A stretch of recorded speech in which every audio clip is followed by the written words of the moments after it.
The setting for the Romeo project is a high school classroom, an appropriate locale, as the participants in Persephone's young company say they have received a real education over the past few months. In high school, too, for my 4 years that I was in high school, I learned way more about Shakespeare in this just like 4 or 5 months than I did in the 4 years. It's insane. Neil Visvanathan also admits he didn't have a huge appreciation for the Bard before signing up for the company, which puts young people through an intensive theater training process culminating in a show.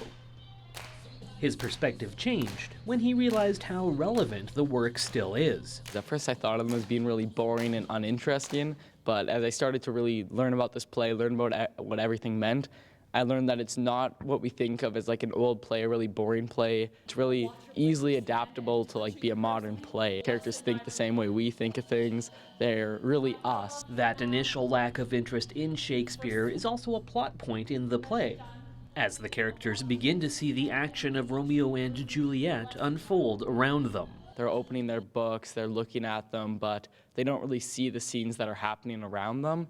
But as the play unfolds, we start not looking at the books as much, they start going away a bit more, and the class really starts to see the scenes. Nolan Moberly says the collision between the modern world of teenagers and the Elizabethan tale of two star-crossed lovers has something for everyone. It's very silly, but at the same time heavy in its sense. You know, they like to play in between the fantasy of it all and bringing it back to real life a lot, and they do it just amazingly. The young company is once again led by Daniel MacDonald, a teacher who receives high marks from his students. Really taught me a lot about really thinking about what you're saying before it comes out. So that's really what drew me to it, the more professional level of it. And while MacDonald wrote and directs the show, it has gone through quite an evolution from his original script. It was kind of on the paper, but as soon as we took it up, it kind of became more so our thing than his, you know?